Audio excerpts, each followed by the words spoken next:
Hi everyone, अस्सलाम वालेकुम वरहमतुल्लाहि वबरकातुहू। नमस्ते, सत श्री अकाल। के हाल है? रुखसाना, फरजाना, बशीर, नजीर, मुदस्सिर, मुबश्शिर, नाजिया, आयशा एंड नसरीन, ठीक हो जी?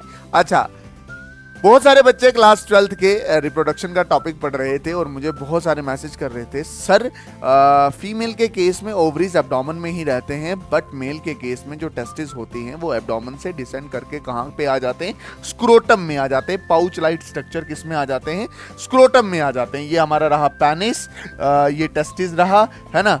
ये टेस्टिस, ये बीच में ये अगर आपको जो पाउच लाइट स्ट्रक्चर दिख रहा है उसको क्या बोलते हैं? स्क्रोटम बोलते हैं। इधर से वास एफरेंशिया ऊपर जाती हुई और ये आर्टरीज और आपको अच्छे से दिखाई दे रही हैं। बट आपका डाउट क्या है? आपका डाउट ये है कि टेस्टिस जो होते हैं हमारे जो टी फॉर टेस्टिस जो होते हैं वो एब्डोमेन से स्क्रोटम में क्यों डिसेंड करते हैं? एब्डोमेन से स्क्रोटम में क्यों डिसेंड करते हैं? मेरी बात बिल्कुल ध्यान से अच्छे से समझने की कोशिश करना कि जब लड़का बच्चा होता है, ठीक है, जब लड़का बच्चा होता है तब उसके टेस्टिस एब्डोमेन में ही रहते हैं, एब्डोमेन में ही रहते हैं।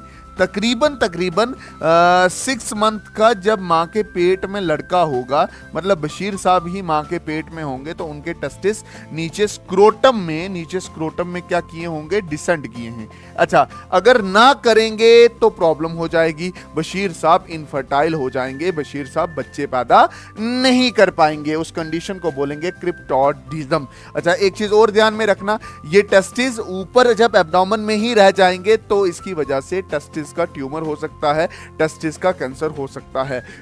हालांकि बशीर साहब को कैंसर भी होगा और साथ साथ में वो अपनी नेक्स्ट जनरेशन प्रोड्यूस नहीं कर पाएंगे, मतलब कि वो इनफर्टाइल हो जाएंगे। अच्छा, मेरी बात ध्यान से समझना, मान लो कि ये टेस्टिस डिसेंड हो गए हैं स्क्रोटम में। स्क्रोटम मतलब वो जो पाउच लाइक स्ट्रक्चर है। यहां पे स्क्रोटम क्या काम करता है? याद रखना, यहां पे स्क्रोटम फ्रीजर का काम करता है। किसका काम करता है? फ्रीजर का काम करता है। फ्रीजर का मतलब क्या हो गया कि ये टेस्टिस को ठंडा रखता है। क्या करता है? Cool down the testis. ये टेस्टिस को कूल डाउन करेगा। और कितना कूल डाउन करेगा? हमारी बॉडी टेम्परेचर है 37 डिग्री सेल्सियस, है ना, 37 डिग्री, और जो स्क्रोटम में होता है टेम्परेचर वो तकरीबन 34 डिग्री सेल्सियस होता है। तो स्क्रोटम तकरीबन लो करेगा temperature by 2 to 3 degree Celsius. अच्छा, बच्चा ये सोच लेता कि स्क्रोटम का temperature he 2 to 3 degree Celsius होता है ना। स्क्रोटम का टेम्परेचर तकरीबन 35 डिग्री सेल्सियस होता है, बट ये बॉडी टेम्परेचर से 2 to 3 डिग्री टेम्परेचर क्या होता है? कम होता है। समझ आया कि नहीं है?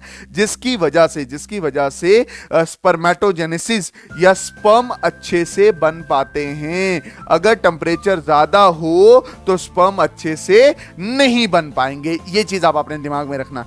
इसलिए जो मेल्स होते हैं उनको ये बोला जाता है कि आप अपने जो अंडरवियर्स होते हैं वो टाइट ना पहना करो। टाइट से क्या हो जाता है कि टेम्परेचर बढ़ता है। जब टेम्परेचर बढ़ेगा तो हमारा जो स्क्रोटम फ्रीजर लगा हुआ है इधर, ये टेस्टिस को अच्छे से ठंडा नहीं रख पाएगा और हमारी स्पर्मेटोजेनेसिस उतनी अच्छे से नहीं हो पाएगी। जो कोल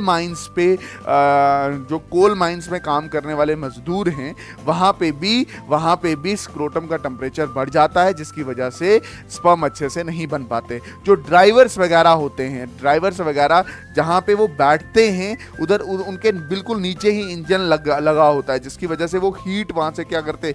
प्रोड्यूस करता है, या हीटर लगा होता है, वो हीट क्या होता है? प्रोड्यूस करते हैं, जिसकी वजह से स्क्रोटम ठंडे से क्या हो जाता है? गर्म हो जाता है और स्पर्मेटोजेनेसिस पे क्या बढ़ता है?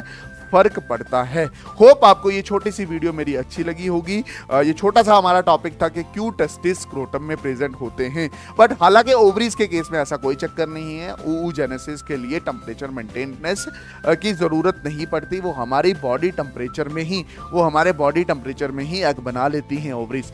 बट मेल के केस में टेम्परेचर को कंट्रोल करना पड़ता है और ठंडी जगह स्पर्म बड़े अच्छे से बनेंगे, इसलिए जो टेस्टिस होते हैं वो गर्म जगह से, मतलब एब्डोमेन से निकल के कहाँ आ जाते हैं, स्क्रोटम में आ जाते हैं। Thank you. आपको ये वीडियो अच्छी लगी होगी। इसी तरह की वीडियो देखने के लिए मेरे चैनल में बड़े रहें। मिलते हैं किसी और नई वीडियो में, तब तक के लिए अल्लाह हाफिज, अल्लाह रखा, शुभ रात्रि, जय हिंद, वंदे मातरम।